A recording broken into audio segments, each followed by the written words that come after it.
ایک مرتبہ حضور اکرم صلی اللہ علیہ وآلہ وسلم نے عورتوں کو خیرات کرنے کا حکم دیا اور فرمایا اور کچھ نہ ہو تو زیور ہی کو خیرات کریں۔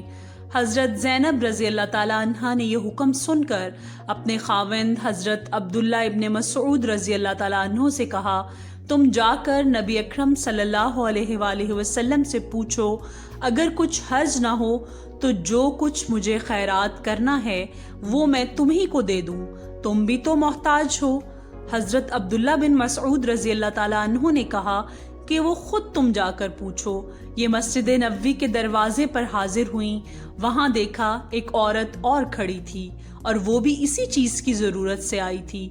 ہیبت کے مارے ان دونوں کو جرأت نہ پڑتی تھی کہ اندر جا کر خود حضرت صلی اللہ علیہ وآلہ وسلم سے پوچھتی۔ حضرت بلال رضی اللہ تعالیٰ عنہ نکلے تو ان دونوں نے کہا، حضرت سے جا کر کہو دو عورتیں کھڑی پوچھتی ہیں کہ ہم لوگ اپنے خاوندوں اور یتیم بچوں پر جو ہماری گود میں ہوں صدقہ کر سکتے ہیں یا نہیں۔ بلال رضی اللہ تعالیٰ عنہ سے چلتے چلتے یہ بھی کہہ دیا کہ تم یہ نہ کہنا کہ ہم کون ہیں۔ حضرت بلال رضی اللہ تعالیٰ عنہ نے عرض کیا، حضرت صلی اللہ علیہ وآلہ وسلم نے فرمایا کہ کون پوچھتا ہے؟ حضرت بلال رضی اللہ تعالیٰ عنہ نے کہا، ایک قبیلہ انصار کی بیوی ہے اور ایک زینب رضی اللہ تعالیٰ عنہ ہیں۔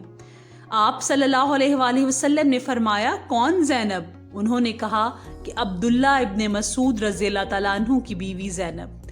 آپ صلی اللہ علیہ وآلہ وسلم نے فرمایا کہ ان کا دوہرا ثواب ملے گا، قرابت کی پاسداری کا علیحدہ اور صدقہ کرنے کا علیحدہ۔ بخاری و مسلم۔